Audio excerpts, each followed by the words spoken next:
एक और अहिल्या। जल्दी जल्दी तैयार होकर वह बस स्टैंड जा पहुंची, मगर बस का तो अता पता नहीं था। यह गांव का बस स्टैंड था, जहां टपरे नुमा एक ही होटल था और एक पान ठेला।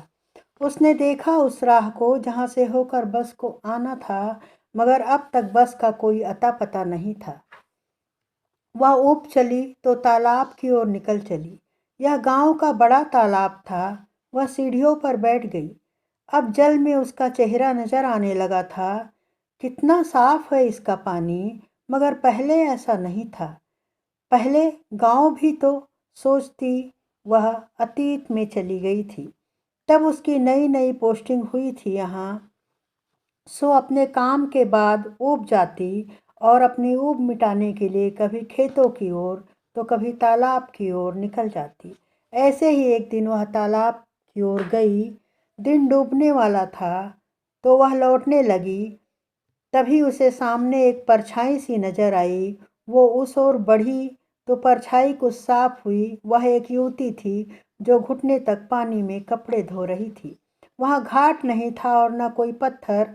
वह चकित थी। ऐसे कैसे निर्जन स्थान में अकेली। वह हाथों से मसल मसल कर कपड़े खंगाल रही थी। घाट छोड़कर इस निर्दल दलदली और निर्जन जगह पर अंधेरे में ऐसे कैसे। वह सोचती आगे बढ़ रही थी कि एक पत्थर पर उसका पैर पड़ा और छपाक की आवाज़ के साथ पत्थर पानी में जा गिरा। उस आवाज़ के साथ ही उस लड़की ने उसे देखा और फिर जल्दी जल्दी सारे कपड़े समेटकर भाग खड़ी हुई। उसने देखा उसकी आंखों में भय की परछाइयाँ उतर आई थीं। उसे समझ नहीं आया यह कैसा भय था। अगर यहाँ कोई जानवर या किसी पुरुष को देखकर भयभीत होती तो बात समझ में आती, मगर वह तो उसी की तरह लड़की थी। फिर भी वह उस दिन लौट आई थी और फिर दूसरे दिन अपने काम से निपटकर वह उधर ही चल पड़ी थी जिधर उसे जाते देखा था। वह वहां पहुंची तो झोपड़ी के सामने एक चबूतरा बना हुआ था। उस पर सिंदूर से पुती मूर्ति रखी थी और नींबू पर भी सिंदूर लगा हुआ था और काली चूड़ियां रखी थी। वह देख रही थी उसे और सोच रही थी कि यह किस देवी की मूर्ति है, मगर बहुत कोशिश करने के बाद भी पहचान नहीं पाई। शाम जब और घिरने लगी तो हवा भी किसी रहस्य की तरह सरसराने लगी। वह कुछ देर वहां खड़ी रही, फिर लौट चली। नमस्ते पटवारी बहन जी। मुड़कर देखा तो गांव के गौटिया थे। वह इस गांव की पहली महिला पटवारी थी, सो उसे लोग बहन जी ही कहते थे। बहन जी, आप उधर कहाँ गई थी? बस यूं ही उस पहाड़ी तक चली गई थी। गौटिया जी, उस चबूतरे पर किस देवी की मूर्ति है? बहन जी, आप वहाँ गई थी, उस टोनही पहाड़ी पर? उसकी बात को अनसुना करते हुए गौटिया ने प्रतिप्रश्न किया। उनके चेहरे पर असीम दया उभर आई। वह चकित रह गई उस दया से। गांव के इस माहौल में अगर वे नाराज होते तो वह लाजमी था, मगर यह दया भाव। आप इतने परेशान क्यों हो गए? ये पहाड़ी गांव से बहुत दूर भी तो नहीं है। तब उन्होंने उसे बताया उस पहाड़ी पर रहने वाली युवती टोनही है। टोनही अर्थात डायन। वह लोगों को खा जाती है। सबसे पहले उसने अपने पिता को खा लिया, फिर उसके बाद गांव के लोगों को खा गई। उससे तंग आकर हम लोगों ने उसे गांव से बाहर हकाल दिया। अब वह उसी पहाड़ी पर रहती है। कहते हुए उनकी आंखों में घृणा सी उभर आई थी। अब उसकी आंखों में निर्जन में कपड़े धोते उस युवती का भयाक्रांत चेहरा समझ में आ गया था। वह समझ गई थी कि उसे देखकर वह क्यों भागी। एक मनुष्य पर उसकी छाया जो पड़ गई थी। सोच रही थी वह, ऐसे कैसे संभव है भला? औरत तो सृजन का आधार है। वह रचती है, वो टोनही कैसे हो सकती है? मगर इस इलाके में ऐसा अंधविश्वास गहरे तक बैठा हुआ था। उसने सोचा अब तक जो हुआ सो हुआ। अब वह इस भ्रांति को तोड़ेगी, लोगों को समझाएगी। मगर वह कुछ कर पाती इससे पहले ही जॉइंटिस ने उसे आ घेरा और माँ उसे शहर लिवा ले गई।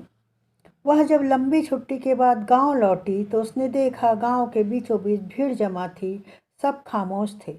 उसे आश्चर्य हुआ, भीड़ वह भी इस कदर खामोश।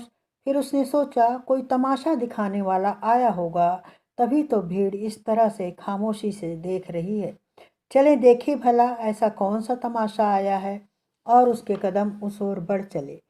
वह भीड़ के करीब पहुंची तो उसे सिसकियां सुनाई देने लगी और फिर भीड़ को चीर कर वो उसके सामने जा पहुंची थी।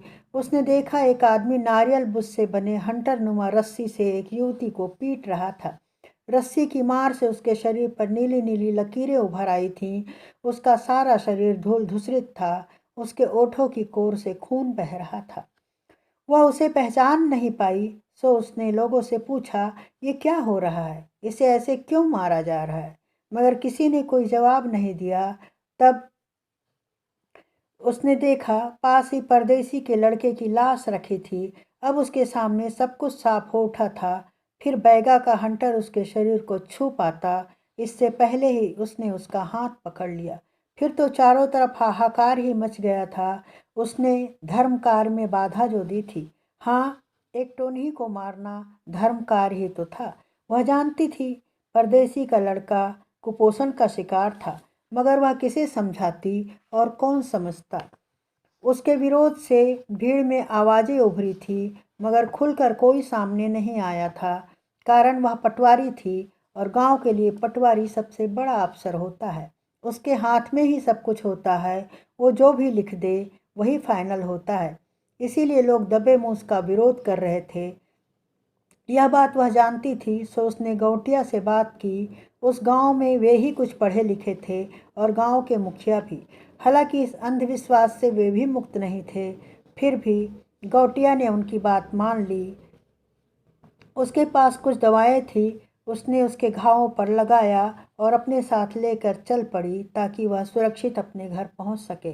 रास्ते में उसने जो कुछ बताया उसे सुनकर वो सन्न रह गई थी। जम्बो नाम की वह युवती गांव के वैद्य की इकलौती लड़की थी। पढ़ लिख कर डॉक्टर बनने का सपना संजोया था उसने। उसके पिता भी यही चाहते थे, मगर अभी वह 10वीं में पहुंची ही थी कि उनका देहांत हो गया। अब वह बिल्कुल बेसहारा हो गई, तो गांव के लोग उसे तंग करने लगे थे। लोगों की नज़रें ही बदल गई थीं। अब हर कोई उसकी देह को पाने की फिराक में लगा था और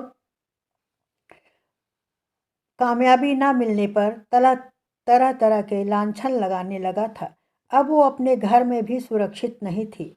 आधी रात को उसका दरवाज़ा भड़भड़ा उठता। सहम कर वह एक कोने में दुबक जाती। इस माहौल में उसका जीना दूभर हो रहा था।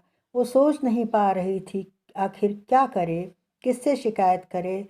गौटिया का बेटा भी तो उन्हीं लोगों में शामिल था। फिर उसे याद आई थी मंटोरा और उसे अपनी राह मिल गई थी। अब उसने अपने घर के बाहर एक चबूतरा बनाया। उस पर सिंदूर पुती मूर्ति स्थापित कर कार्तिक की अमावस्या की अंधियारी रात में उसने मसान जाकर साधना की। उसने उसे बताया कि किस तरह कार्तिक की उस ठंडी रात में भी वह पसीने से भीग गई थी, मगर उसके पास और कोई उपाय नहीं बचा था। इस तरह टोनही की आड़ में उसका स्त्रीत्व सुरक्षित हो गया था। उसने गौटिया से सारी बातें कही। गौटिया थोड़े समझदार थे, उन्होंने सब मान लिया। उन्हें अपनी गलती का एहसास हो रहा था। वे उसके आभारी थे कि उसके कारण आज वे एक स्त्री हत्या के पाप से बच गए थे। दूर से आती बस के हॉर्न से उसकी तंद्रा टूटी और वह फिर चल पड़ी। सड़क पर धूल के गुबार गहराने लगे थे और एक लंबे हॉर्न के बाद धूल के बादल ठहर गए थे। बस स्टैंड पर लग चुकी थी और बस के द्वार पर खड़ी थी अहिल्या। सफ़ेद कड़क साड़ी, मगर चेहरे पर फैली थी अथाह कोमलता। सचमुच उसने सेवा की सच्ची ट्रेनिंग ली थी, सोचा उसने। तब तक गौटिया और गांव के बाकी लोग भी आ चुके थे। सब ने आगे बढ़कर गांव की एकमात्र नर्स का स्वागत किया, जो कल तक टोनही थी, जिसकी छाया भी वर्जित थी। वही अब उन सब की छाया बन गई थी।